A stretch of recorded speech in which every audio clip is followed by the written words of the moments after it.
Mau gak mau, kita ada di dalam dunia yang penuh dengan kuasa dosa, yang berdosa. Rasa kekhawatiran itu akan terjadi terus dalam kehidupan kita. Khawatir, takut. Kenapa bisa terjadi seperti itu?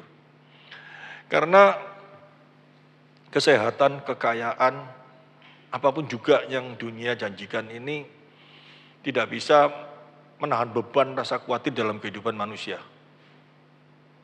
Satu-satunya jalan, satu-satunya hal yang membuat kita damai sejahtera, kekuatan kita hanya saat kita bersama dengan Tuhan. Tapi kita tidak sadar akan hal itu. Perintah-perintah Tuhan yang diberikan dalam kehidupan anak-anak Tuhan sebetulnya. Kita remehkan dan kita anggap itu satu hal yang kalau mau dilakukan, tapi kenyataan dalam hidup seperti ini. Biasanya orang selalu berkata seperti itu.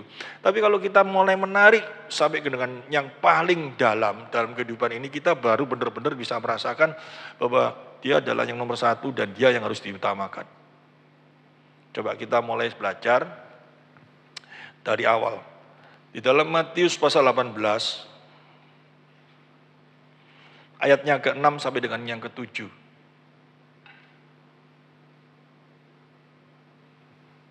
Ya, firman Tuhan itu pada waktu pembukaan mau disampaikan ini, pelayan Tuhan yang di tempat ini sebetulnya kalau tidak perlu sekali jangan turun. Karena saya lihat ada seperti salah satu, ya saya tidak menyebutkan, setiap awal mesti turun. Itu tidak akan dapat apa-apa. Karena tidak mengikuti pembukaan. Ya. Dan itu satu kesalahan. Nggak bisa seperti itu. Nantinya tidak dapat apa-apa. Karena di awal pembukaan firman Tuhan itu yang menjadi pokoknya dan nanti kita akan uraikan bersama-sama. Di dalam Matius 18 ayat 6 sampai 7. Matius bukan Mazmur. Ya apa ini? Ya sudah selindro semua toh. Padahal firman Tuhan hari ini saya sudah kasih tahu cukup berat. Bantu saya dalam doa. Ya, persiapkan hati dengan baik. Dan barang siapa menyambut seorang anak seperti ini dalam namaku, ia menyambut aku. Mulai ayat 6 ya, saya tadi mintanya ya. Ya, konsentrasi sedikit Sandi, nanti ganggu saya.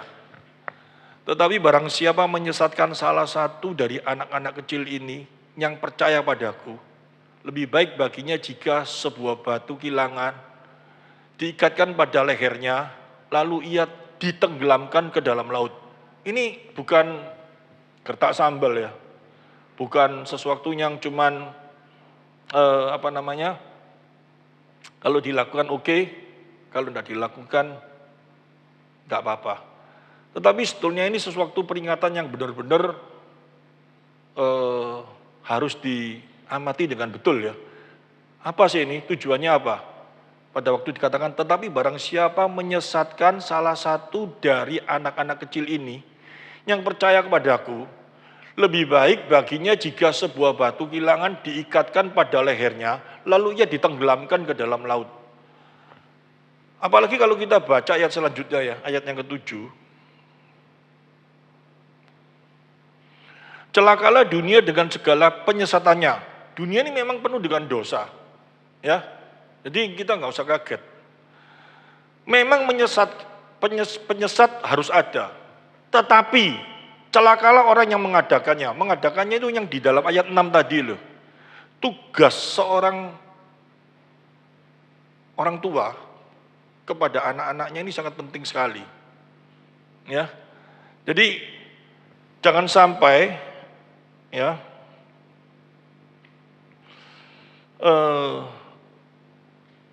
dikatakan dunia memang penuh dengan dosa. Tapi jangan kamu sebagai orang tua penyebab daripada anakmu sampai jatuh di dalam dosa dan hidup di dalam keberdosaan. Itu apa yang harus kita lakukan dan apa yang terjadi akibatnya jika orang tua tidak melaksanakan hal yang Tuhan perintahkan hal ini. Ini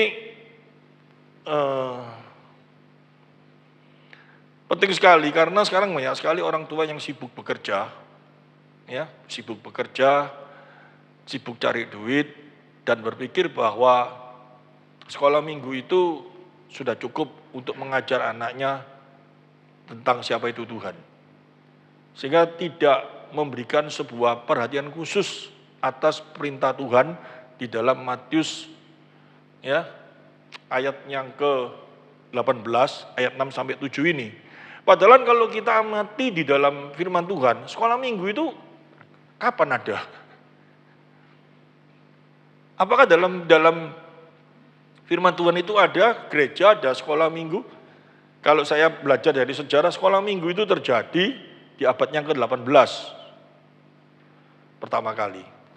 Di mana banyak sekali pada waktu itu di abad ke-18 itu salah satu seorang yang namanya saya lupa ya, warga negara Inggris itu, dia melihat banyak sekali anak terlantar. Sehingga dikumpulkan, diajar. Sebenarnya diajar pendidikan sekolah biasa, tetapi karena dia seorang pastor, akhirnya diteruskan menjadi sebuah pengertian tentang kebenaran firman Tuhan diajarkan kepada anak-anak itu, dan berkembang akhirnya diterima oleh gereja Katolik, adalah sekolah minggu seperti itu. Dan kalau kita berpikir bahwa melalui sekolah minggu seseorang anak itu sudah cukup, dan anak itu bisa mengenal Tuhan dengan baik, bisa bertobat ataupun apapun, ya puji Tuhan kalau memang itu terjadi, tetapi bukan sebuah jaminan ya anak yang sudah masuk di sekolah minggu itu bisa mengenal Tuhan dengan baik. Kita sebagai orang tua ditekankan harus senantiasa mengajarkan. Karena kalau saya lihat sejarah buku itu, Hitler itu murid sekolah minggu yang baik. Akhirnya dia anti dengan orang Kristen, orang Yahudi banyak sekali yang dibunuh pada waktu itu. Nah, itu salah satunya. Saya sedang tidak membicarakan siapa itu Hitler, tetapi tanggung jawab sebagai manusia yang paling berat adalah orang tua terhadap anaknya. Mengingat di dalam Matius pasal 18 ayat 6 sampai 7. Tetapi ya kenyataan yang terjadi apa? Kita menganggap hal itu ya cuman Matius 18 ayat 6 sampai 7 ini ya dibaca, didengar, tapi bukan aku, seperti itu. Tapi sebetulnya sudah dilakukan apa enggak? Dan kita merasa bahwa tugas kita bukan mengajar anak-anak itu, tetapi tugas kita itu memberi makan atau menyekolahkan atau memberi pengetahuan, hanya sebatas itu saja. Padahal bukan seperti itu. Apalagi kita sebagai orang tua dulunya juga nggak diajar, dulunya tidak mengerti apa itu Tuhan, dulunya tidak mengerti apa itu iman, sehingga pada waktu kita berbicara tentang iman, kita ajarkan kepada anak-anak kita itu bukan iman. Tetapi apa? Motivasi. Selalu kita ajarkan gitu, ayo, kalau kamu minta, kita mulai ajarkan kepada anak kita seperti itu, kamu minta sesuatu, berdoa dulu, sungguh-sungguh sama Tuhan, nanti Tuhan kasih. Kata berdoa sungguh-sungguh, tanpa diberi pengertian yang benar, makna doa, tujuan doa, maka doa itu akan menjadi sebuah motivasi saja dalam kehidupan. Saya mendengar sebuah khotbah, ada seorang hamba Tuhan itu berkata seperti ini, ada seorang yang kena penyakit kanker,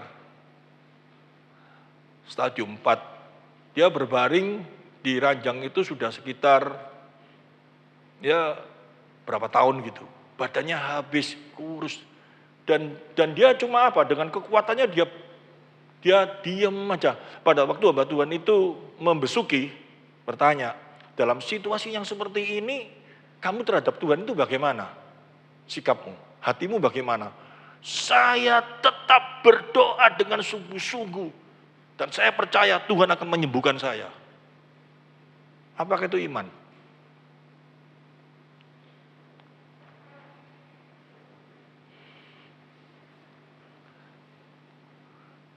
Kalau kalau dia berdoa dengan sungguh-sungguh sampai nanti dia mati dan dia tidak disembuhkan, apa yang terjadi dalam hidupnya? Bahkan hamba Tuhan itu juga menceritakan, ya, dia menceritakan juga satu hal yang sangat luar biasa saya pikirkan itu. Sangat bahaya sekali juga. Dia berkata seperti ini, ada seorang salah satu jemaatnya menyekolahkan anaknya di Amerika, di luar negeri gitu ya. Sekolah di sana, di pertengahan tahun anaknya ngomong, saya sudah nggak sekolah, saya kerja di sebuah salon, anaknya laki. Pada suatu saat pulang, suruh jemput, papa mamanya dijemput, anaknya turun dengan seorang Meksiko yang ganteng sekali gitu. Turun sama dia. Terus dia ngomong sama papanya itu, dia ngomong, ini apa? Sahabat saya yang dekat sekali sama saya. Ini orang paling saya cintai gitu. Mama papanya enggak ngerti. Sampai di rumah dia tidur satu kamar. Terus papanya tanya, "Loh, kamu sama dia itu hubungannya apa?" "Saya sama dia ini kawin, saya gay." Kata saya ini laki sama laki. Papa mamanya bingung, apa itu? Terus dia menceritakan, papa mamanya nangis luar biasa. Dan papa mamanya itu datang ke hamba Tuhan itu konseling, bagaimana ini seperti ini.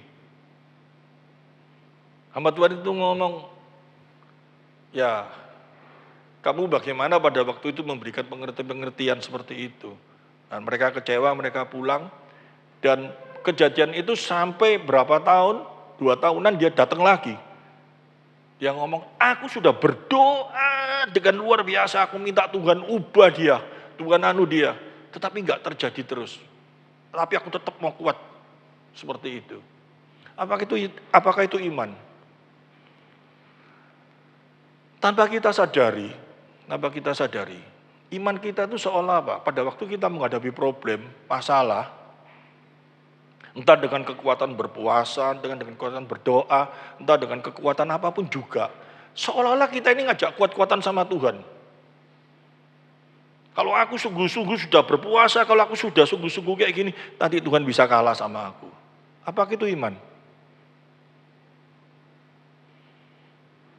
Ya. Tapi nggak sadar di dalam kehidupan kita mengajarkan kepada anak kita itu bukan iman, tetapi motivasi. Memotivasi dirinya dengan seolah-olah bersandar kepada Tuhan. Ayub dalam kehidupannya pada waktu mengalami sebuah problem yang begitu berat dalam kehidupannya. Dia bukan berdoa, Tuhan kau ubah aku, Tuhan kau ubah aku, Tuhan kau ubah aku. Supaya kembali lagi menjadi seperti semula, bahkan lebih. Dia enggak berdoa seperti itu. Dia dikatakan hamba yang saleh, hamba yang luar biasa, tapi pada waktu menghadapi beban yang begitu berat dalam kehidupannya, dia mulai bertanya-tanya, apa maksudmu Tuhan? Benar tak? Kenapa aku harus seperti ini? Kalau aku hidup dalam dunia ini cuma seperti ini aja, lebih baik aku gak usah dihidupkan. Kan seperti itu. Itu bukan berkeluh. Tapi ini sesuatu, pertanyaan yang penting yang harus dihadapi bagi orang percaya. Amin. Dalam arti gini, kita percaya dia baik, kita percaya dia luar biasa, kita percaya dia maha baik semua. Kalau hal ini Tuhan izinkan terjadi, dan membuat kita khawatir karena kita tidak mengerti tujuan Tuhan melaksanakan hal ini dalam hidupku ini karena apa. Kalau kita sudah mengerti, maka kita akan kuat, maka kita akan luar biasa kembali. Amin. Mungkin dia tetap punya penyakit kanker, mungkin dia sampai mati. Tapi kalau dengan satu tujuan, dia tahu, oh ternyata Tuhan melakukan hal ini dalam hidupku supaya aku makin memuliakan Tuhan atau apa. Di dalam kematiannya dia tetap bersyukur di hadapan Tuhan. Betul enggak? Apakah kita ajarkan anak kita seperti itu? Untuk bisa seperti itu ya enggak gampang. Itu perlu anugerah khusus. Tapi yang selama ini yang terjadi dalam kehidupan kita apa? Dalam pikiran kita ini apa?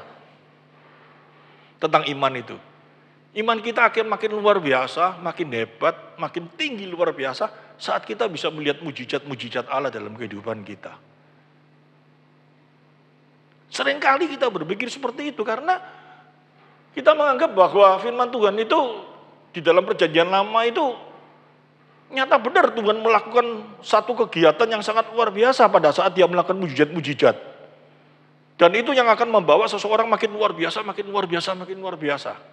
Jadi kita berharap sesuatu yang kita harapkan dan itu mustahil, tetapi kalau Tuhan lakukan dengan keinginan kita dan itu bisa terjadi, itu akan meningkatkan iman kita.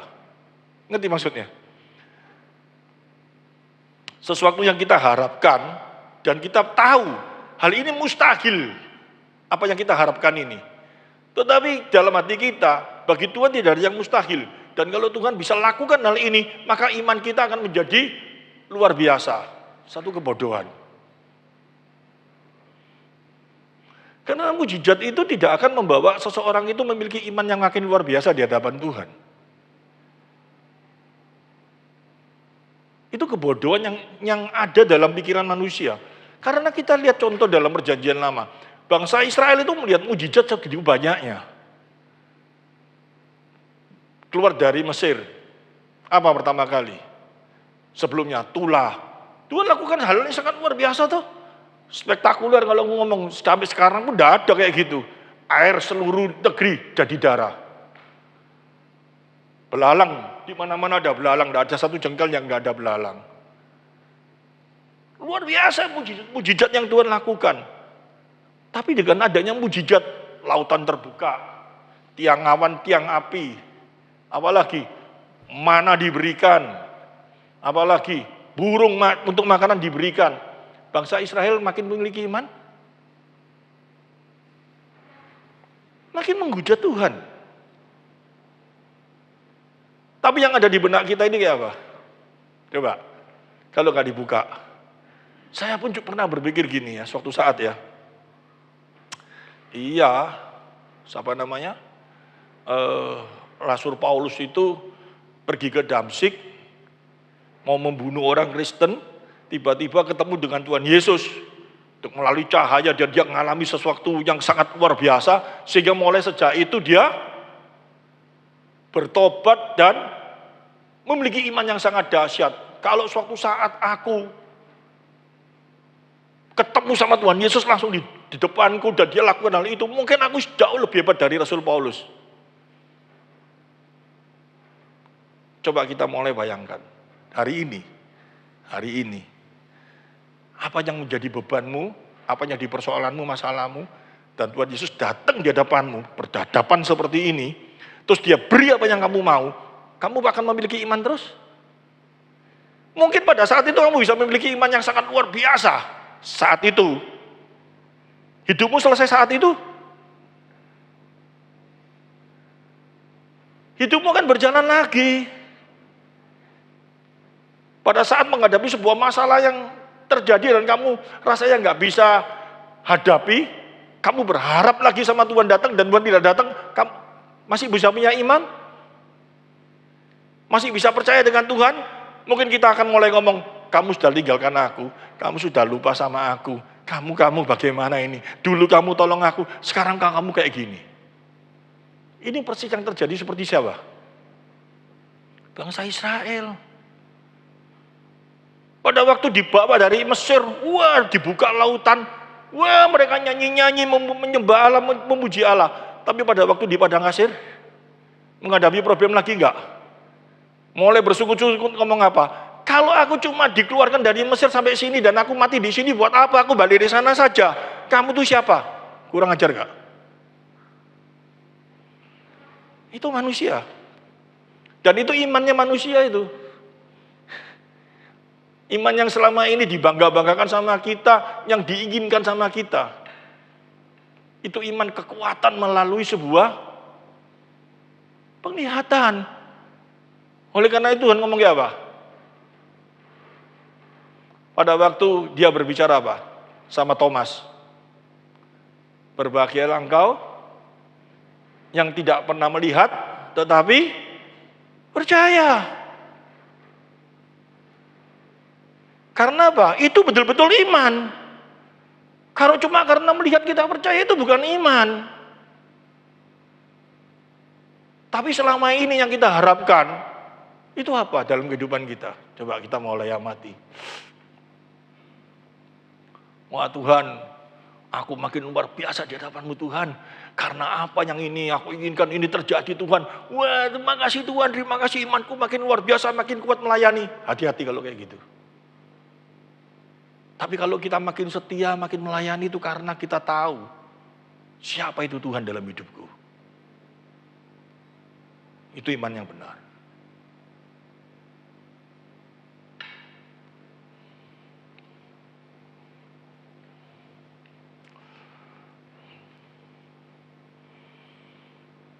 Coba kita mulai tadi yang saya ucapkan itu, kita buka dalam Roma pasal 4 ayat 22.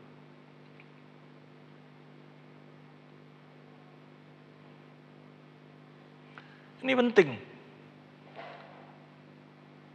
Mau memiliki iman seperti Sadrak, Mesak, Abednego?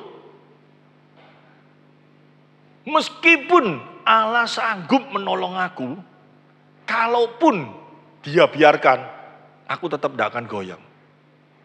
Itu iman. Harusnya dia kalau kita ngomongnya apa? Tuhan tolong aku. Dapur api itu supaya tidak bisa membakar aku makin luar biasa di hadapan-Mu. Kan edan. Karena kita sering kali lihat biskup toh. Pada waktu lakonnya mau dimatiin atau mau diapa, tiba-tiba Tuhan datang berupa petir. Dang, musuhnya disambar semua. Dan orang-orang makin luar biasa muji Tuhan. Dan kita berharap seperti itu baru iman. Iman biskup itu.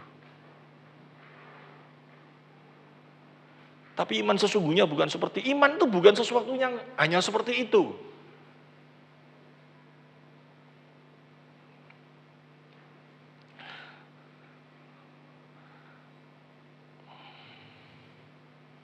Apa ini? Karena itu hal ini diperhitungkan kepadanya sebagai kebenaran. Coba, ayat 20 apa? 20-nya apa?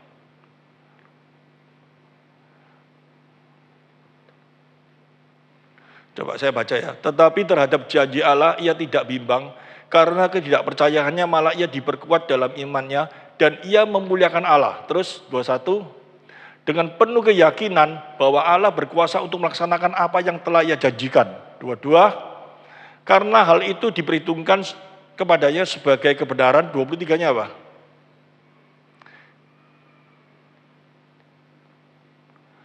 Kata-kata ini, yaitu hal ini diperhitungkan kepadanya tidak ditulis untuk Abraham saja, 24, tetapi ditulis juga untuk kita, sebab kepada kita pun Allah memperhitungkan karena kita percaya kepada Dia yang telah membangkitkan Yesus, Tuhan kita dari antara orang mati. Kita tidak pernah melihat, tapi kita percaya. Sekarang saya mau masuk sesuatu yang lebih dalam lagi. Di dalam kehidupan kita yang selama ini, kita semua menghadapi masa kecil enggak? Menghadapi ya. Kira-kira yang mulai kecil, diajar sama mama papanya tentang Tuhan itu dengan sungguh-sungguh, diutamakan itu dalam kehidupannya. Kira-kira siapa di dalam gereja ini? Diajarkan tentang Tuhan dengan sungguh-sungguh, yang benar loh ya. Kalau diajarkan tentang syariat agama ya percuma. Tetapi diajar firman Tuhan dengan sungguh-sungguh, diutamakan yang sungguh-sungguh. Itu siapa? Ya. Apa yang diajar sungguh-sungguh? Caranya bagaimana? Ya, kita coba lihat di dalam Amsal dulu. Amsal 23 ayat 13 sampai 14 dulu.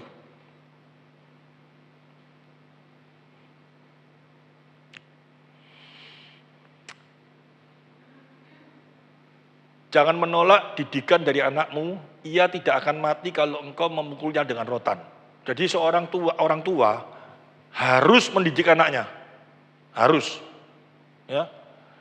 Harus mendidik anaknya. Mungkin melalui pukulan, tetapi pukulannya itu bukan sekali-sekali untuk menyakiti anaknya. Tetapi pukulan itu benar-benar supaya anaknya menjadi sadar. Bukan dengan emosi. Dulu saya masih kecil ada tetangga saya, kalau mukul anaknya itu sampai sak kampung, ya sekampung itu marah dan melerai, ngerti? Anaknya masih kecil, kalau mukul itu sapu itu sampai putus semua rasanya. Kayak orang kesetanan itu. Bener ini. Saya masih ingat itu. Bukan seperti itu. Tetapi memukul ya penuh dengan kasih. Dan ini harus diajar. Menahan sesuatu keinginan anaknya karena kita tahu ini gak baik. Meskipun anaknya dengan kita tidak memberi, anak itu mungkin menjadi rasanya susah setengah mati. Kita pun akan mengalami hal itu, tapi kita tetap menahan supaya anak itu menjadi baik. Ini tentang kemanusiaan saja. Hal-hal yang terjadi dalam kehidupan manusia. Ayat yang ke-14. Engkau memukulnya dengan rotan, tetapi engkau menyelamatkan nyawanya dari dunia orang mati. Jadi tujuannya satu.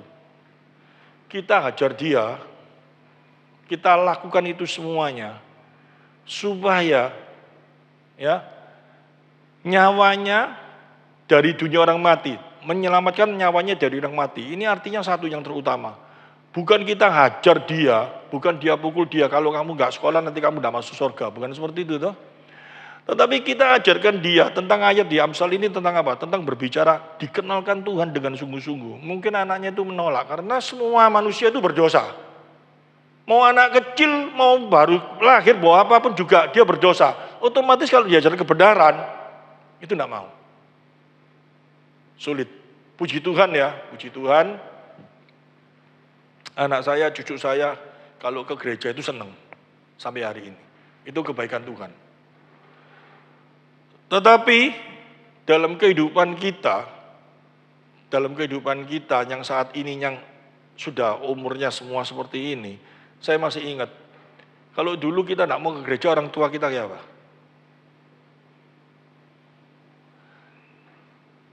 Kalau kita nggak mau belajar firman Tuhan, orang kita kayak apa? Asal anaknya pinter, asal anaknya sudah mempunyai pengetahuan, rasanya untuk bisa menghadapi hidup itu sudah ya bisa lah. Soal kenal Tuhan enggak itu sudah urusannya anak itu. Padahal seseorang itu mungkin bisa pinter luar biasa, mungkin bisa memiliki pengetahuan yang luar biasa, itu bisa terjadi itu karena cuma anugerah umum. Anugerah umum itu tidak menyelamatkan.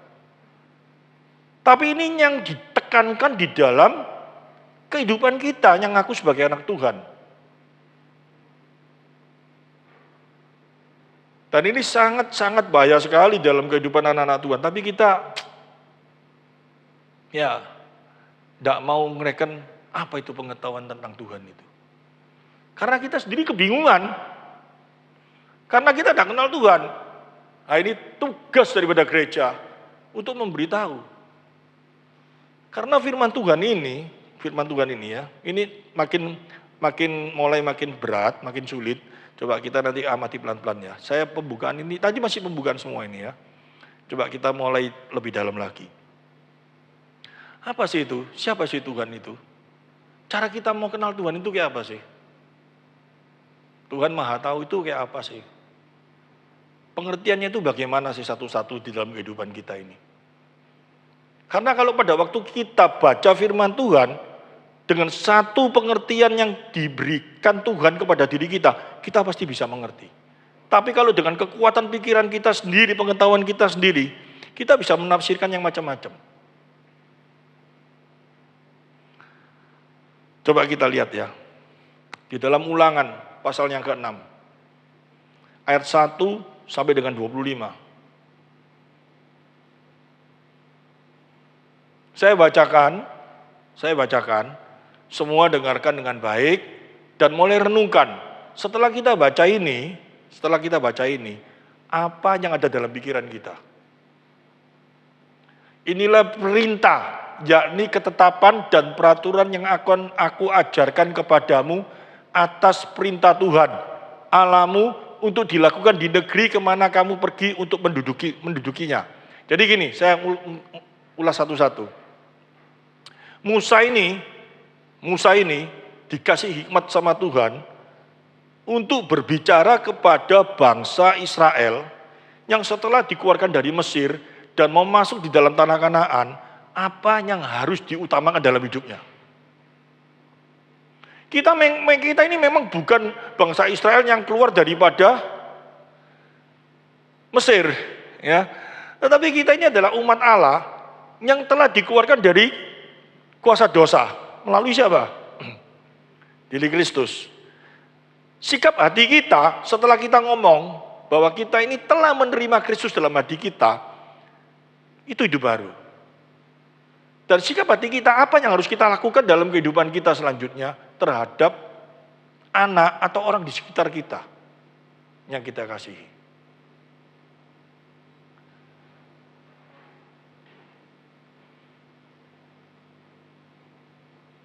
Tuhan tidak mengajarkan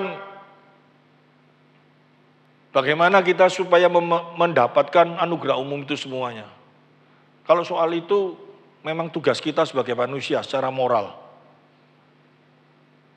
Itu tidak usah ditekankan, otomatis kalau kita punya moral, ya mesti nyekolahkan anak. Benar ya? Mendidik anak itu suatu hal yang wajib kita lakukan, memang biasa. Untuk menghadapi hidup yang ada dalam dunia ini. Tetapi hidup itu bukan cuma itu aja. Tuhan ingin menekankan lebih lagi. Yang utama, kenalkan siapa dia. Kan ngomong kayak gitu tadi ya. Kenalkan siapa aku ini. Tapi dia tidak ngomong kenalkan siapa aku. Dia pakai cara. Dengan cara bagaimana? Coba kita lihat. Supaya seumur hidupmu, engkau dan anak cucumu takut akan Tuhan Allahmu yang berpegang pada segala ketetapan dan perintahnya yang kusampaikan kepadamu, dan supaya lanjut umurmu. Lanjut umur itu bukan karena itu umur kita bisa melebihi apa yang telah Tuhan tentukan, bukan. Tetapi kita bisa bukan terhindar, tetapi kita bisa tetap mencapai apa yang menjadi tujuan Tuhan dalam hidup kita. Saya teruskan.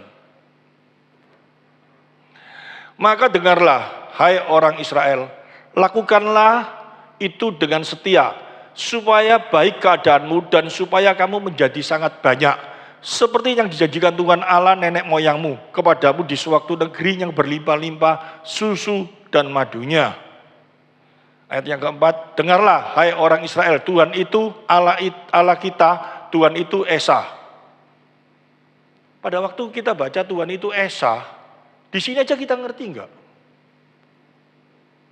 Terus cara kita ngajar kepada anak kita kayak apa? Tuhan itu Esa itu apa sih?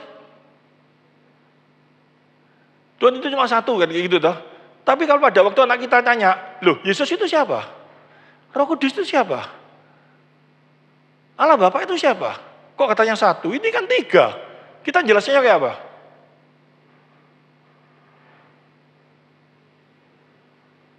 Ya pokoknya Esa lah.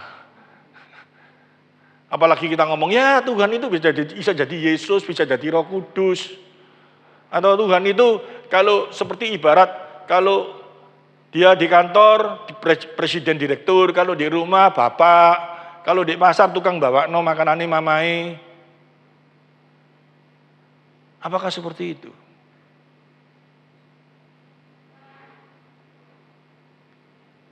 Terus kita ngomong, loh anak ini masih kecil, tidak perlu diajari seperti itu.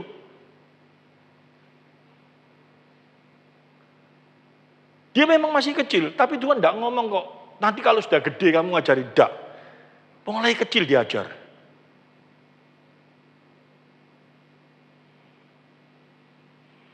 Nanti saya akan ungkap satu-satu. Ayat kelima.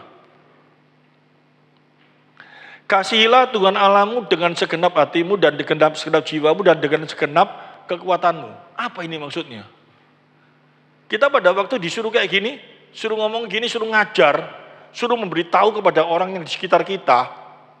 Kasihilah Tuhan Allahmu dengan segenap hatimu, dengan segenap eh, jiwamu dengan segenap kekuatanmu, itu artinya apa? Kalau yang belum punya anak, hal ini diingatkan terus kepada suaminya, suaminya ingatkan kepada istrinya. Ini artinya apa sih? Tuhan inginan apa? Menomorsatukan dia dalam segala hal dalam hidupmu. Kamu bekerja, kamu apapun juga menomorsatukan dia dalam hidupmu. Tujuannya apa? Gunanya apa? Nanti kita sama-sama belajar kok. Ayat yang ke-6. Apa yang kuperintahkan kepadamu pada hari ini haruslah engkau perhatikan. Yang ngomong ini bukan guru sekolah minggu loh. Yang ngomong ini bukan seorang ahli ekonomi. Yang ngomong ini bukan seorang jago di dalam hal ya pinter pandai yang memberikan warning kepada kita supaya kita hati-hati dalam hidup ini harus seperti ini. Yang ngomong ini penciptamu. Nanti maksudnya. Apa yang kuperintahkan kepadamu pada hari ini haruslah engkau perhatikan. Kita sungguh-sungguh mau perhatikan enggak? Mungkin tak tahu ketok aja kok. Terus kita ngomong kita ini orang beriman, kita ini sungguh-sungguh cinta Tuhan. Tapi satu hal yang sangat penting.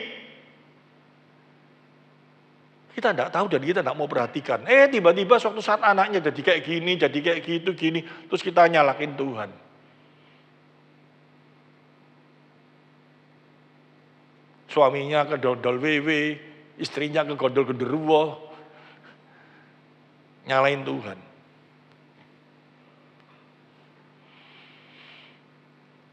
Kalau kita konsentrasi benar, kita mulai ngamati, kita dengan kekuatan kita minta Tuhan tolong. Kita berdoa bersama dengan Tuhan, orang yang kita kasih ini, supaya nanti hidupnya mengutamakan Tuhan, menomorsatukan Tuhan. Kalau dia sudah menomorsatukan Tuhan, semuanya menjadi enak enggak? Apapun dalam kehidupan kita. Mau gitu hidupnya cuma sederhana, mau hidupnya kita mewah, mau anaknya 10, mau anaknya 1, mau enggak punya anak, mau apa. Kalau sudah segala sesuatunya kita ini lakukan dalam hidup kita untuk Tuhan, enggak ada sesuatu yang menghalangi damai sejahtera itu.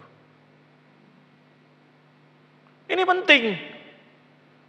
Kalau kedua-duanya ada kekuatan ini luar biasa enggak?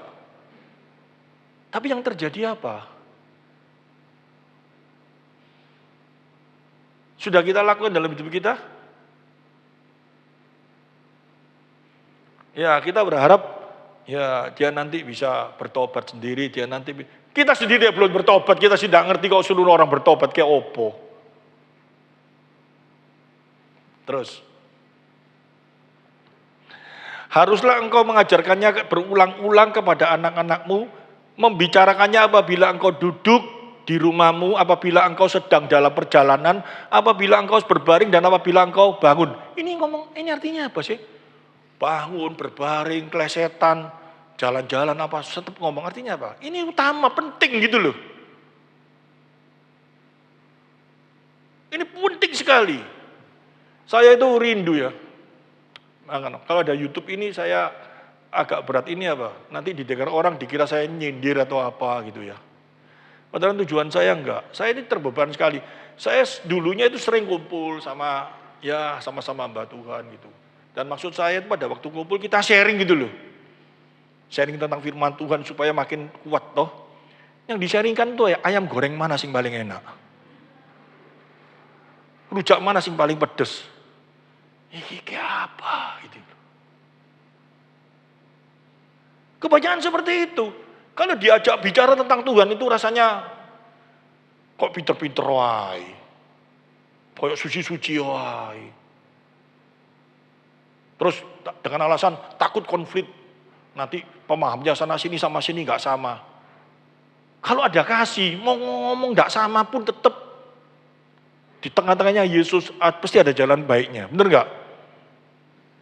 Tapi kalau diajak ngomong kayak gitu menghindar atau apa, aneh gitu loh.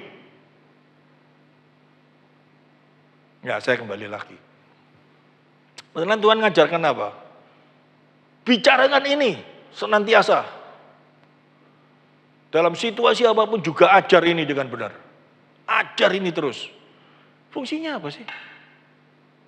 Ayo coba kita mulai amati dalam diri kita. Yang menjadi problem kita hari ini dalam hidup kita, itu apa? Mau masalah anak, mau masalah keluarga, mau masalah kesehatan, mau masalah apa tadi? Satu. Tadi dulu. Karena tidak mempersembahkan segala sesuatunya untuk Tuhan, bagi Tuhan dan bagi dia. Kita nggak pernah ngelatih diri kita seperti itu, bener nggak? Dan orang di sebelah kita pun tidak terlatih seperti itu pada waktu tidak berproblem. Yang diklaim siapa? Orang yang di sebelahnya, bener nggak? Ini gara-gara kamu ini kamu ini kamu ini kamu ini. Tapi coba kalau semuanya kita sudah lakukan untuk Tuhan, bagi dia, untuk dia segala kemuliaan. Dan dia juga seperti itu, ada masalah apapun juga, bisa tenang enggak? Ini problem yang terbesar. Kita sih cuma merasa kayak gini loh. Saya ini terapkan dalam kehidupan. Ya, kalau aku sampai punya duit saat gini, usahaku tambah maju, pasti tambah enak, keluargaku tambah seneng. Cita-cita boleh, tapi prakteknya gombal. Mungkin dulu cuma dapat gaji 1 bulan 3 juta. Kalau kita ngomong, kalau dapat 30 juta, keluargaku pasti enak, seneng, tentrem. Kalau dulu gaji 3 juta, lencernya ke kenjeran. Keinginannya, kalau sudah sampai kenjeran seneng, ngerti ya?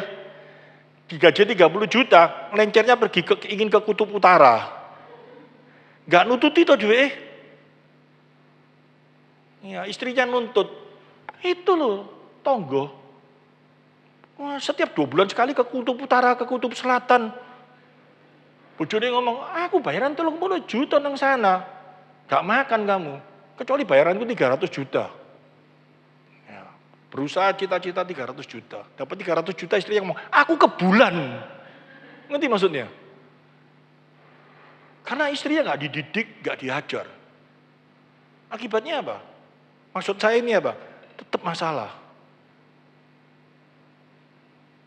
Karena tidak bisa melihat dalam kacamata Tuhan.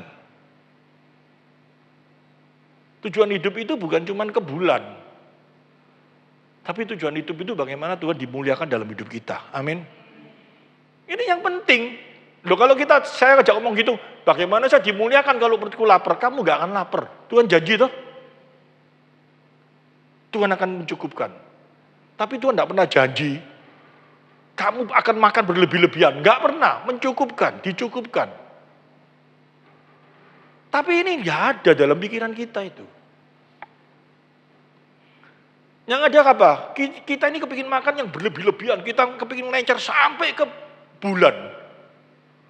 Padahal kalau sudah sampai ke bulan, mungkin kita pergi ingin ke matahari mungkin. Ngerti maksudnya? Karena manusia enggak ada selesainya. Yang bisa menyelesaikan hanya siapa? Tuhan.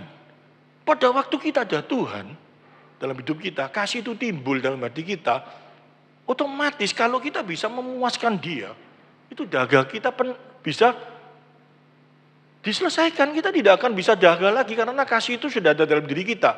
Tuhan berbicara toh, kalau air itu ada dalam hidupmu, sumber air itu, engkau akan menjadi sumber air yang hidup. Artinya itu apa sih? Dalam kehidupan kita ya. Yang akan membuat kita ini penuh dengan sukacita, yang membuat kita ini bisa bahagia luar biasa itu cuma satu. Terhindar dari hawa nafsu duniawi. Benar toh? Hawa nafsu duniawi itu apa? Makan itu pakai nafsu enggak? Nafsu. Kalau enggak ada nafsu makan kamu enggak makan. Tapi enggak berlebih-lebihan. Bisa nahan, bisa segala sesuatu. Iya, yang paling gampang. Soal makan ini paling gampang enggak? Paling gampang. Tapi menjadi sesuatu yang sangat utama dalam hidup kita. Sehingga pada waktu kita mulai merasakan, wah aku perlu puasa ini. Apa sih tujuannya puasa? Saya pernah ajarkan tuh. Kenapa sih kok puasa itu? Ya orang itu aneh-aneh tuh. Ada puasa apa katanya sekarang? Puasa gak makan, ada puasa gak ngomong. Ada puasa, kok nggak ada puasanya, nggak mau melekkan matanya gitu loh, saya kepingin tahu. Jalan cek nubruk-nubruk gitu. Puasa itu kenapa saya kok nggak makan?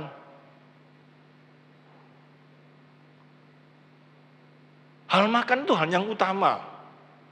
Benar ya? Hal makan itu hal yang utama. Karena kita itu, hubungan kita dengan Tuhan ini ada sebuah masalah. Yang tadi itu loh, ayat tadi itu loh. Kamu harus mengutamakan aku, harus mengasihi aku, kamu harus ini. Dan itu kita merasakan, aku sudah mulai berjauh ini sama Tuhan. Sehingga dalam hidupku ini, aku mau dekat sama DE. Kalau sudah mau dekat itu berarti apa? Caranya kayak apa? Hidup kita mulai konsentrasikan ke dia. Hal yang utama tentang makan pun kita hindari. Karena saat ini aku sedang berkonsentrasi untuk dia. Hal yang utama makan itu utama toh, itu kita mulai hindari dulu. Sampai kapan? Ya sampai kita merasakan bahwa hal ini bisa berjalan dengan baik kembali, ya kita makan lagi biasa. Gak usah, aku mau puasa 3 hari. Kalau puasa dibatasi 3 hari itu lucu. Aku mau puasa 40 hari, aku mau puasa 1 bulan. Itu bukan kayak gitu puasa itu. Hal yang utama. Hal yang utama itu apa? Dalam hidup kita sekarang. Makan atau membangun relasi sama Tuhan. Relasi sama Tuhan toh. Loh kita ini kan digambarkan kita ini dikeluarkan dari Mesir. Kita ini sudah dikeluarkan dari dosa. Amin. Melalui Kristus. Hal yang utama dalam hidupku yaitu sekarang apa? Mengasihi Tuhan, menomorsatukan Tuhan. Dengan mengasihi Tuhan itu akibatnya apa sih? Kalau kita mengasihi Tuhan itu dampaknya apa dalam hidup kita? Ini kalau nggak dibuka, nggak ada seorang pun mengasihi Tuhan. Kalau kita mengasihi Tuhan itu dampaknya apa? Coba saya mau tanya. Nggak usah dijawab, tapi dalam hati. Oh, aku kalau mengasihi Tuhan, nanti Tuhan mengasihi aku minta apa Tuhan kasih. Gitu dah. Kalau kita mengasihi Tuhan itu dampaknya apa sih? Kalau seperti itu gak ada bedanya sama Gunung Kawi, gak ada bedanya sama ajaran-ajaran iman-iman agama yang lain.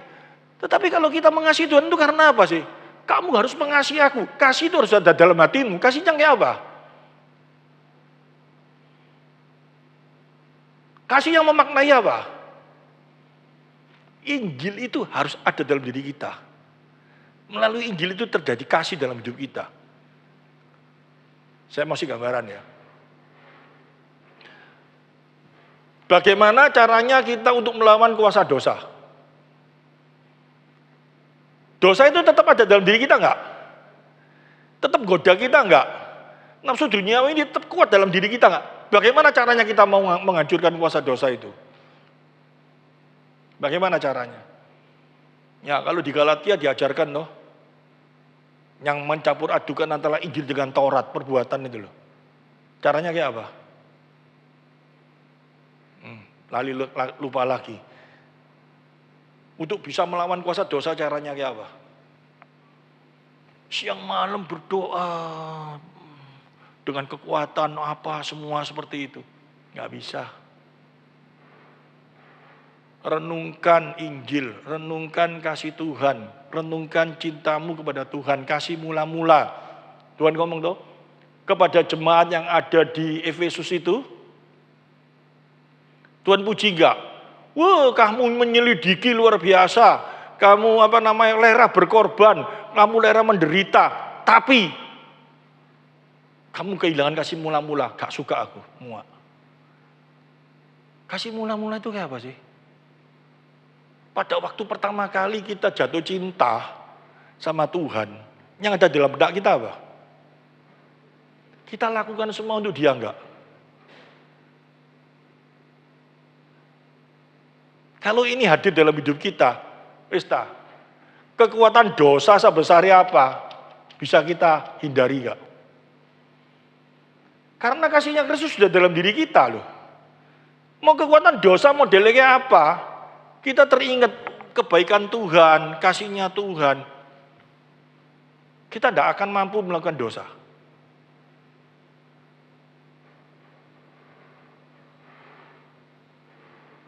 Wong dalam kehidupan kita aja karena kita mengasihi anak kita, saya masih ingat ya. Ya anak kita 3 tapi yang saya ingat itu, ya semua saya ingat ya, cuma saya satu kalau saya ngomong 3 kan ya lucu. Salah satu ya paling kecil saja. Pada waktu dia, dalam kehidupannya dia sehari-hari, ya nggak usah ngomong dia lah, nanti semuanya tidak aneh. Saya ngomong cucu saya aja yang satu. Saya mau melakukan sesuatu itu saya teringat cucu saya.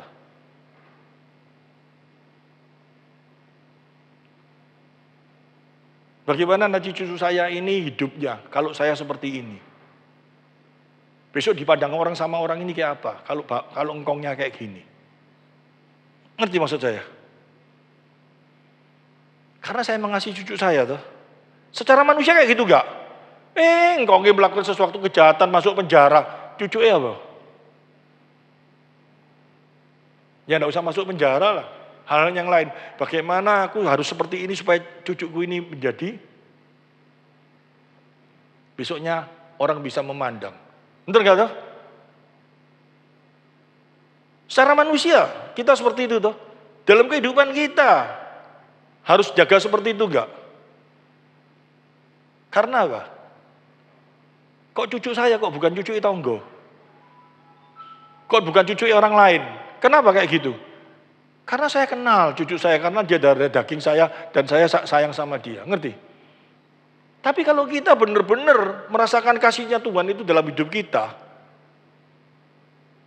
segala apapun yang kita lakukan dalam hidup kita, dan kita berpusat kepada Kristus, apa yang kita mau lakukan, ini memuliakan Tuhan apa enggak? Oh ini dosa ini memang enak, tapi dengan aku lakukan ini, gak bisa aku, karena aku cinta Tuhan.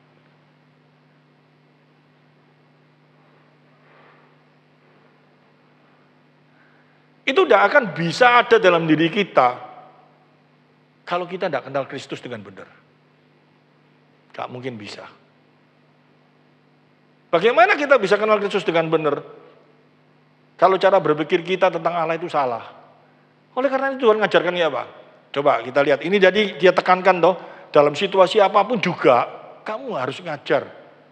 Kamu harus kenalkan siapa Allah. Nah, ada mungkin mulai bingung, kayak apa cara kenal Noe? Pokoknya tugasku, nek punya anak, tak bawa ke gereja, tak taruh sekolah minggu, beres.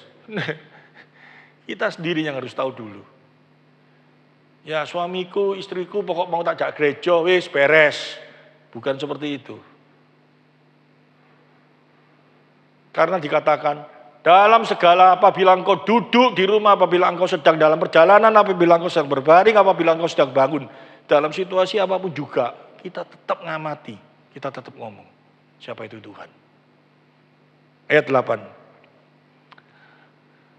Haruslah juga engkau mengikatnya sebagai tanda pada tanganmu, dan harusnya itu menjadi lambang di dahimu. Ini untuk membongkar, ayat ini membongkar apa?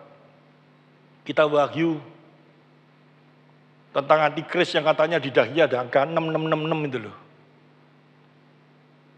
Dalam kata-kata ini apa? Harusnya juga engkau mengikatnya sebagai tanda pada tanganmu. Di tangan kita ada ikatan. Di dahi kita haruslah menjadi lambang di dahimu. Di dahi kita ada lambangnya apa? Kita anak Tuhan semua ada dahi, punya dahi toh. Lambangnya apa? Maksudnya ini apa sih? Cara berpikir kita itu loh. Harus orientasi kita kepada Allah. Kalau tangan itu apa? Kita bekerja untuk Tuhan.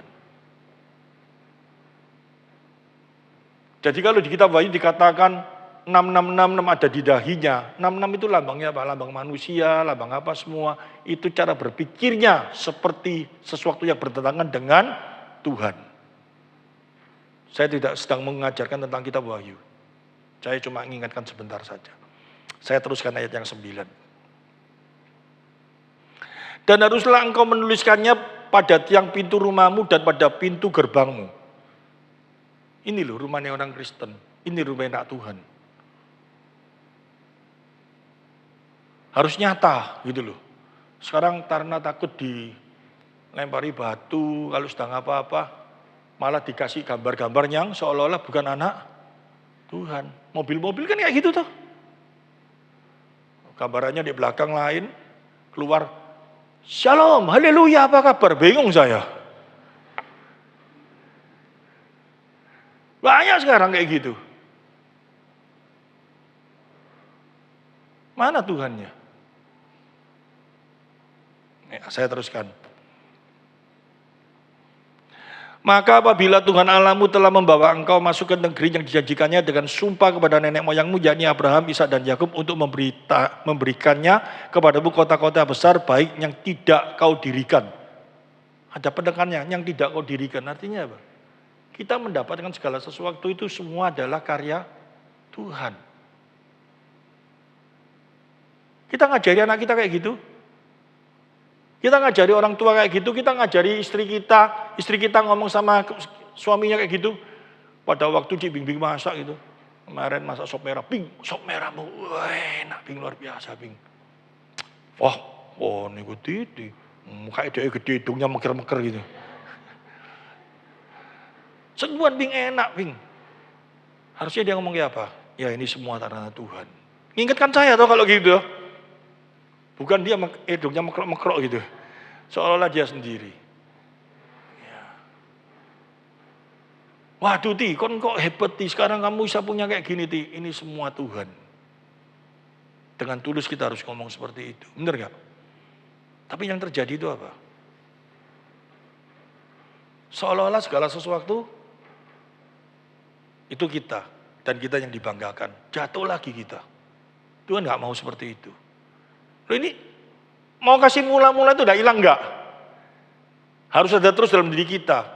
Segala keberhasilan kita, salah satu kekuatan ya, segala keberhasilan kita, segala sesuatu yang membuat kita bisa luar biasa, memang melalui tenaga kita, tapi kita harus mengakui semua ini karena Tuhan.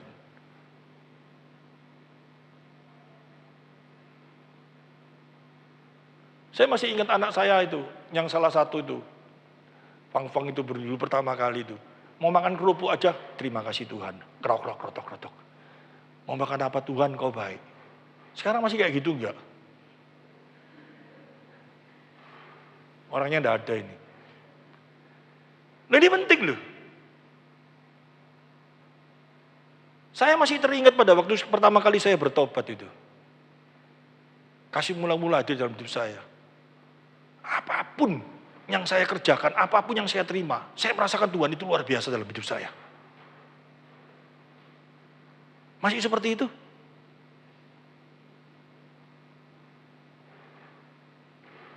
Kalau dapat duit gede aja, terima kasih Tuhan. Kalau titik, salah. Kasih mula-mula itu sudah mulai turun, hilang. Makan. Saya teruskan. Biar nanti sampai jam 12 gak apa-apa ini. Rumah-rumah penuh berisi berbagai barang baik yang tidak kau isi. Lihat, sampai diingatkan semua toh. Segala perabot barang baik semua itu dikatakan itu bukan kau isi, aku yang mengisi. Tapi kita mau mengakui enggak? Ini diajarkan loh, ditekankan loh segala sesuatunya. Sumur-sumur yang tidak kau gali. Sumur ini apa? Penghasilan tuh. Harus diakui semua dari Tuhan. Kebun-kebun anggur dan kebun-kebun zaitun dan yang tidak kau tanami. Padahal dia yang nanam enggak? Manusia yang nanam toh. Tapi diingatkan semua ini tangan Tuhan yang bekerja. Tetap ada dalam hati kita enggak? Bisa kayak gitu itu caranya kayak apa? Iman yang kayak gitu itu kayak apa?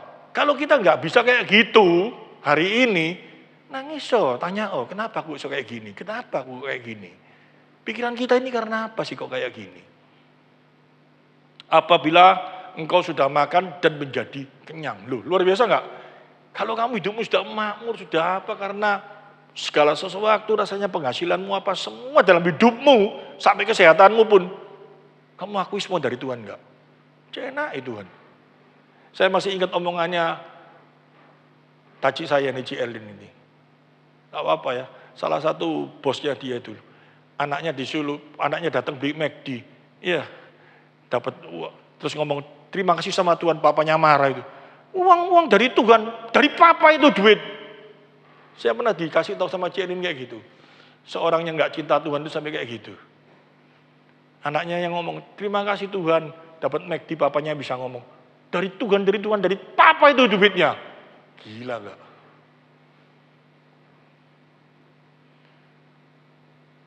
Terus, maka berhati-hatilah supaya jangan engkau melupakan Tuhan. Kita sudah melupakan enggak? Enggak, setitik, banyak tapi. Yang telah membawa kamu keluar dari tanah Mesir, dari rumah perbudakan. Ini jelas loh. Jelas loh, tapi kita ini kok rasanya kok biasa gitu loh.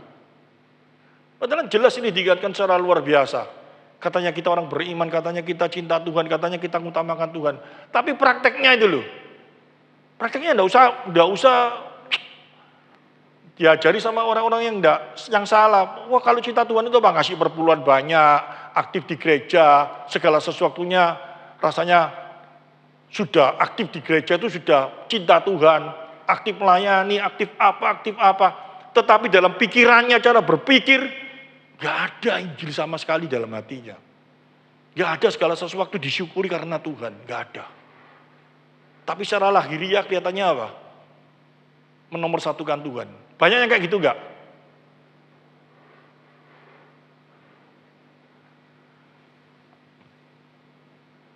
Bahkan hamba Tuhan ada. Pakai mobil, pelayanan, sekali datang ke sebuah tempat, gak dikasih PK. 2 kali gak dikasih PK. Punya mobil loh ya. Ketiga, keempat dia mulai protes. Loh kok gak dikasih PK kenapa? Saya dari sana itu, dari luar kota ke sini itu perlu bensin loh. Kok gak dikasih PK? Dia bisa punya mobil itu bersyukur sama Tuhan. Kalau hari ini dia ngelayani gak dikasih PK, tetap bersyukur gak?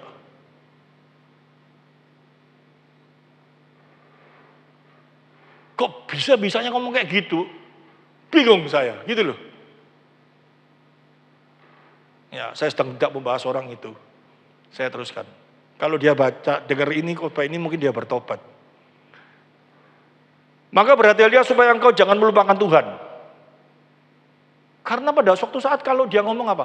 Saya bisa seperti ini semua kemurahan Tuhan. Wah, selalu dia ngomong kayak gitu tuh. Dulu saya cuma sepedaan, sekarang bisa punya mobil, kemurahan Tuhan. Gak dikasih duit bensin aja ngomel.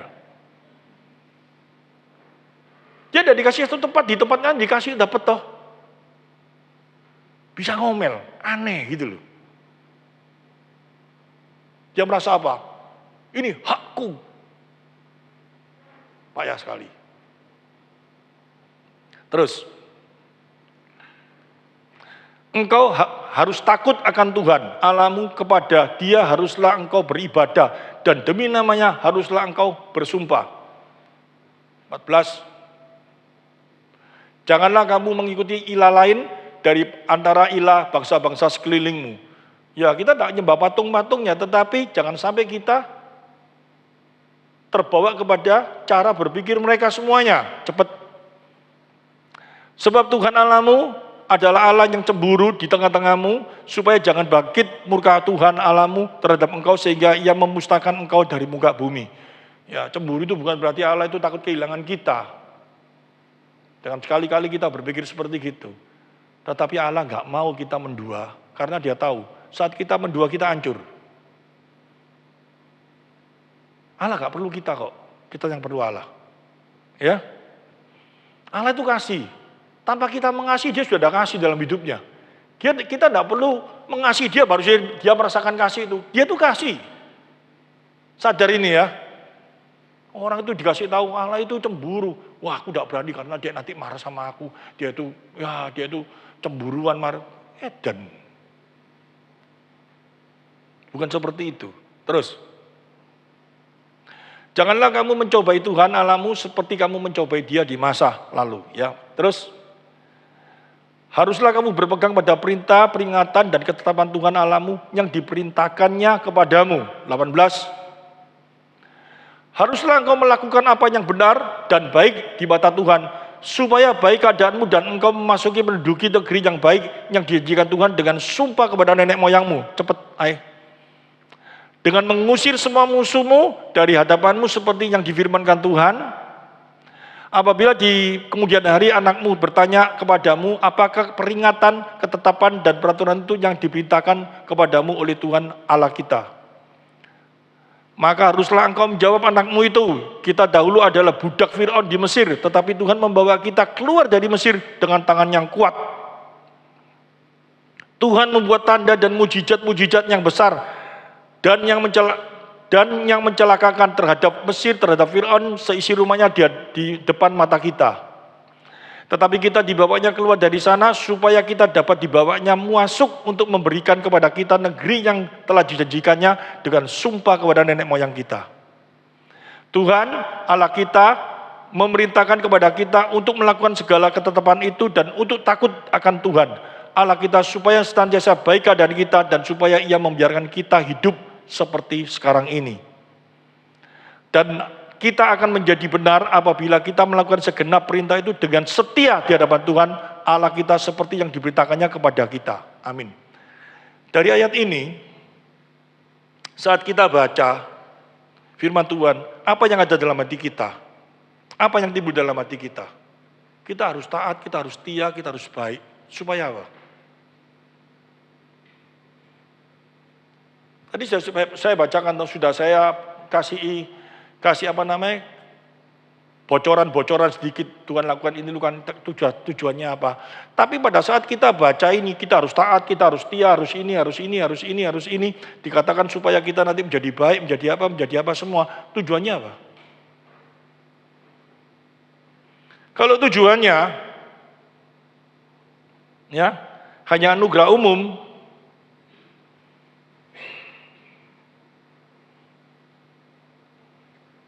kita belum kenal Tuhan. Yang kita amati hanya sifatnya hanya agamawi saja. Harus berbuat baik, harus gini. Tetapi yang terutama, anugerah khusus yang saya tekankan tadi, segala sesuatunya kita lakukan untuk Tuhan karena kita mengasihi Tuhan.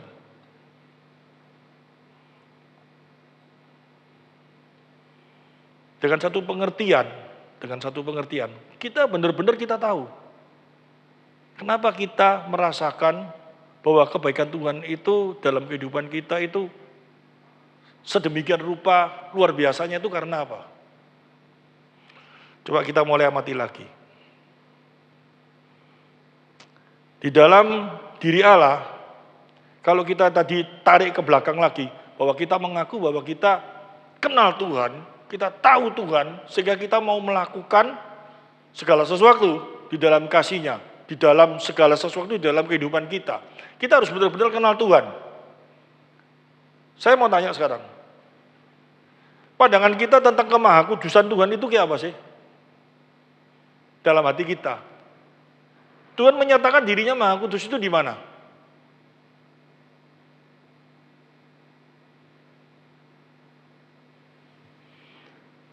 Kasih mula-mula itu bisa hadir dalam hidup kita secara kuat kalau kita kenal Tuhan itu secara dalam dan benar. Kita ngomong Allah Maha Kudus. Contoh Allah Maha Kudus di dalam Perjanjian Lama. Yang menyatakan Allah Maha Kudus dalam Perjanjian Lama itu di mana? Kita buka cepat di dalam Ulangan pasal yang ketiga, ayat yang keempat sampai 6.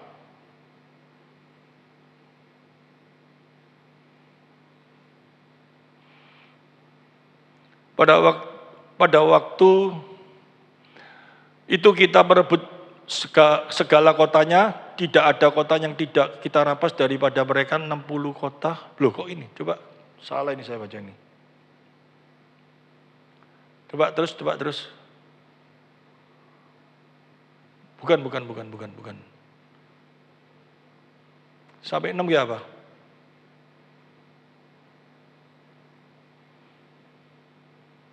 Bukan Ulangan. Mungkin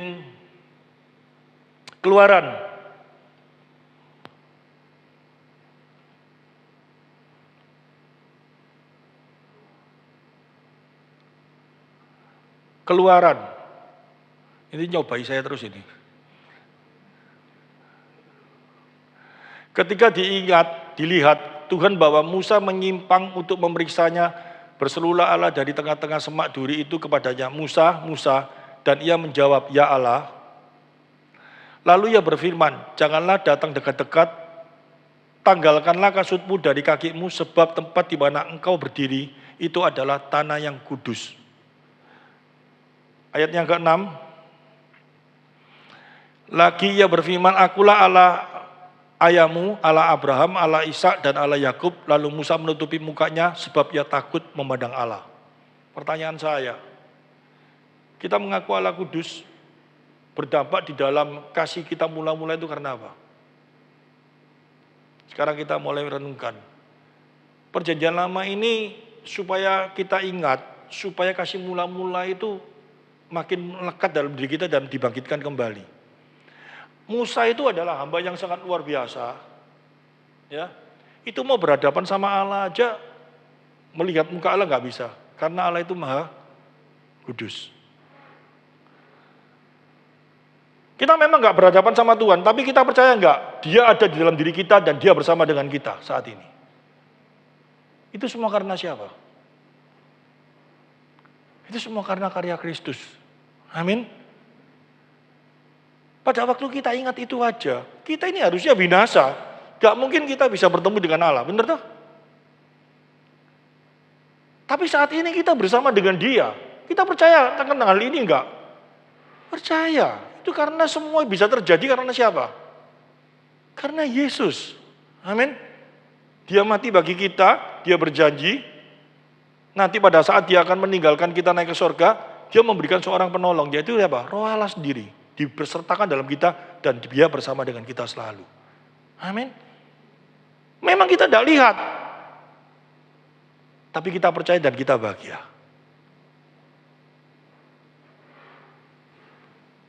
Ini harus terus hadir dan ini bisa kita terima dengan baik. Itu kalau kita memiliki pengertian yang benar.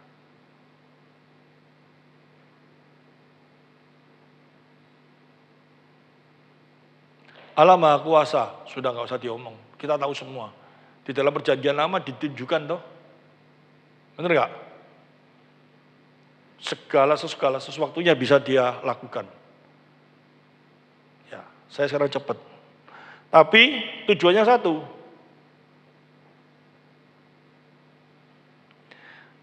Segala sesuatu yang Dia lakukan secara mujizat apapun semua, jangan sekali-kali kita berpikir tadi untuk menumbuhkan iman kita. Enggak. Iman kita ini bisa ada, bisa timbul, itu karena anugerah khusus. Amin. Karena Dia pilih kita, bukan karena kita bisa melihat mujizat. Benar ya? Karena jelas sekali di dalam Matius pasal 8 ayat 5-13 tentang Thomas itu loh. Enggak melihat, berbahagia yang tidak melihat tapi percaya. Kita tidak pernah melihat mujizat Tuhan sama sekali, tapi kita bisa percaya. Itu karena kita diberi anugerah khusus. Tidak semua orang dapat seperti itu. Ada orang yang ngomong, ayo, kalau Tuhan Yesus kamu turun dari salib ini, aku mau percaya.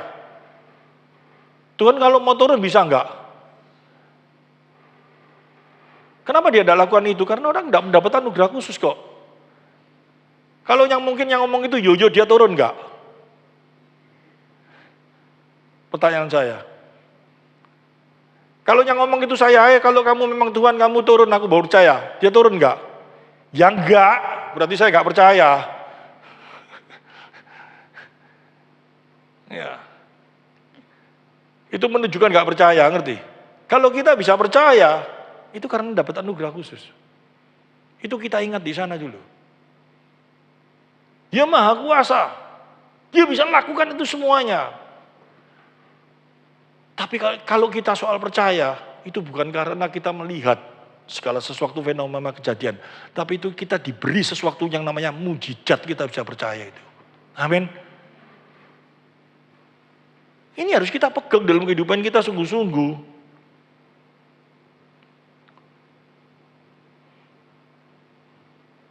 Tuhan Maha Adil. Kita ngerti gak Dia Maha Adil? Adil dia. Kalau di dalam perjanjian lama pada waktu tulah itu diturunkan, semua orang itu harusnya kena tulah enggak? Karena dia ngomong toh, pada waktu tulah terlahir, setiap daun pintu itu, cabang abang pintu itu harus dikasih darah domba. Mau orang Israel, mau orang Mesir, yang enggak ngasih, tetap mati enggak? Tetap mati.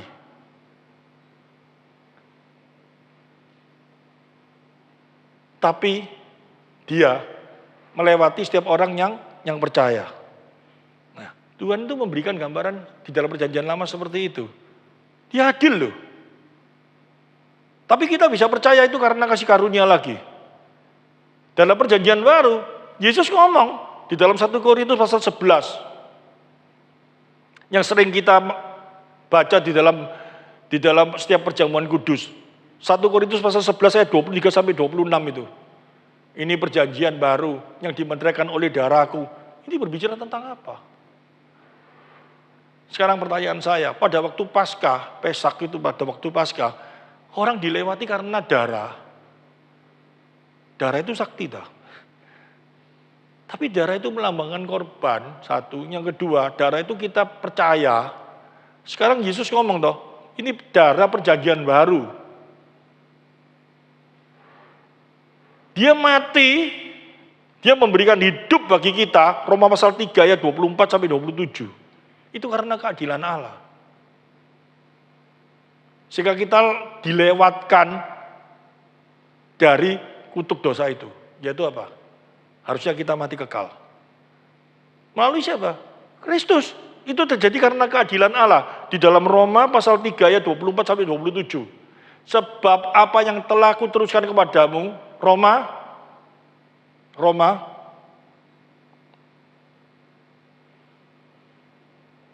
Dan oleh kasih karunia telah dibenarkan dengan cuma-cuma karena penebusan dalam Kristus. Terus, Kristus, Yesus telah ditentukan Allah menjadi jalan perdamaian karena iman dalam darahnya. Hal ini dibuatnya untuk menunjukkan apa? Keadilannya, karena ia telah membiarkan dosa-dosa yang telah. Jadi karena keadilannya, Yesus harus jadi manusia supaya dia bisa menebus setiap dosa manusia. Amin. Kalau kita ingat itu akan membawa satu dampak kasih mula-mula secara luar biasa dalam hidup kita. Keadilan Allah ditumpahkan dalam diri Kristus. Yesus jadi manusia karena apa? Supaya ngerti kalau manusia ini pusing. Memang, tapi yang nomor satu karena apa? Kalau dia nggak jadi manusia, dia bisa mati. Kalau dia nggak pakai daging manusia ini, dia bisa mati. Nggak bisa. Dia harus jadi manusia karena apa? Yang dosa manusia, dia menebus harus jadi manusia. Sehingga dia kalau jadi manusia itu karena apa? Karena keadilan Allah harus terjadi melalui diri Kristus. Amin. Itu dia lakukan semua itu, keadilan Allah ditumpahkan ke dia. Harusnya keadilan Allah ditumpahkan ke siapa? Diri kita. Sekarang ditumpahkan ke dia. Ini akan membawa satu pengertian, kalau kita mengerti hal ini, kasih mula-mula itu akan bagi dalam hidup kita lagi. Hal yang ini aja ditanyai, kenapa Yesus harus mati jadi manusia? Iya, supaya dia ngerti eskadon itu apa. Enggak gitu kan dia ada rasanya pusing. Ini ajaran apa gitu loh. Dia memang supaya dia bisa merasakan penderitaan kita, dia harus jadi manusia, jadi apa semua. Tapi yang terpenting, yang terutama, yang ditekankan, karena keadilan Allah, dia harus jadi manusia. Kalau cuma dia jadi manusia karena dia jadi manusia supaya bisa merasakan penderitaan apapun kita, itu konteksnya itu jelas satu. Tujuannya bukan dia datang di dunia jadi manusia itu supaya dia bisa merasakan sakitnya kita sehingga dia bisa mau menebus kita, bukan. Tapi dalam situasi dia jadi manusia, dia mengalami penderitaan apapun juga, dia tidak berbuat dosa. Pengertian konteksnya itu seperti itu. Dia dicobai seperti kita, kelaparan, dia bisa lapar toh. Kalau dia roh masuk bisa lapar. Dia mengalami penekanan, dia mengalami penderitaan, tapi dia tidak berbuat dosa. Tapi kalau dia jadi manusia yang ditekankan yang terutama, karena keadilan Allah harus terjadi dalam hidupnya. Untuk apa? Untuk siapa? Untuk kita yang nggak berdosa, karena kita dia dibuat menjadi dosa. Amin. Nah itu diingatkan kembali. Nah, dia lakukan itu karena apa? Karena dia mengasihi kita.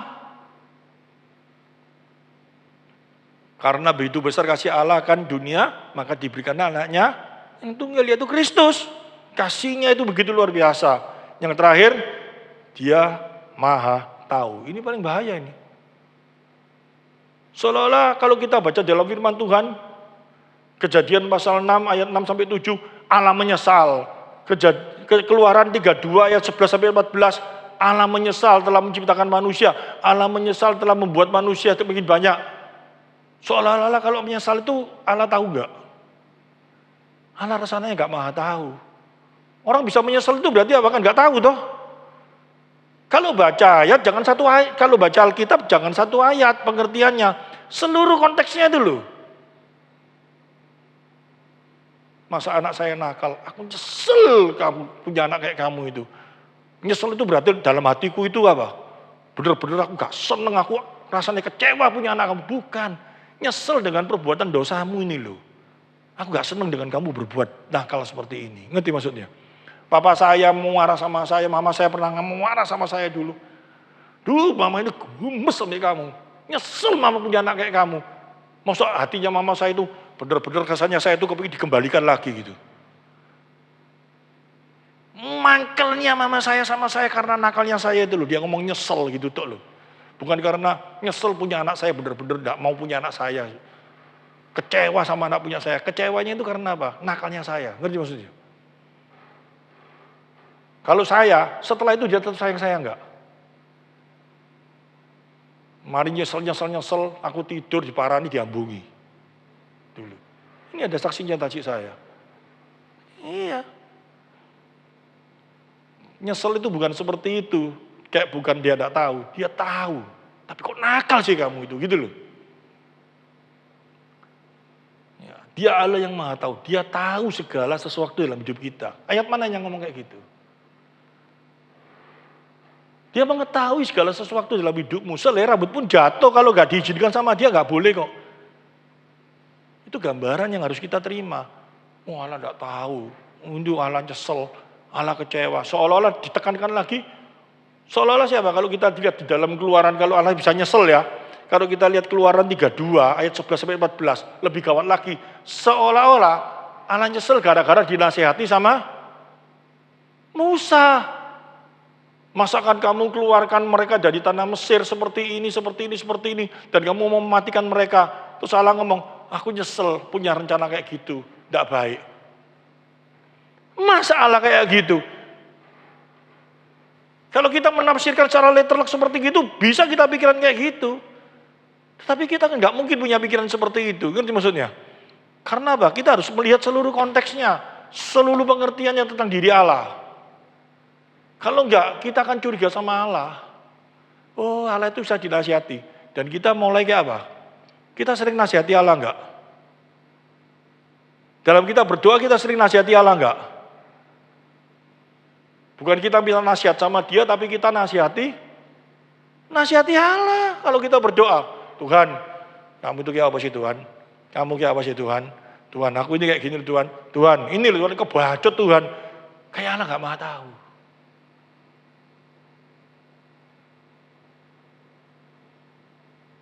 Coba kalau kita ngomong sama dia, ada orang yang mau setengah mati, wajar sama mati.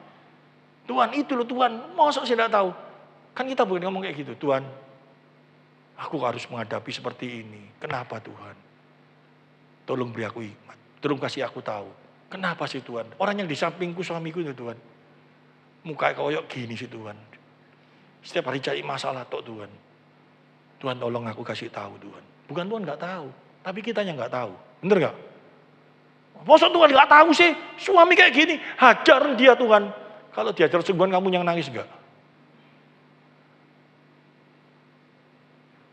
Tapi bisa kayak gitu tuh kayak apa? Seolah-olah kita menjadi seorang penasihatnya Tuhan. Padahal firman Tuhan itu kayak ngomong kayak apa? Kamu itu siapa mau menjadi penasihatnya Tuhan itu? Ada tuh ayatnya kayak gitu. Tapi kalau pengertian-pengertian yang membuat kita bisa tersesat. Terus kita ngomong aku masih cinta Tuhan. Tetapi dengan pengertian yang belum bener. Omong kosong. Nggak bisa. Yang sudah bener aja kita sering jatuh kok.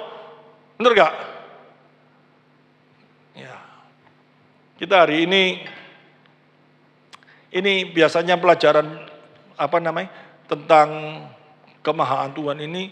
Dulu saya mengajar di Efrata ini 3 tahun.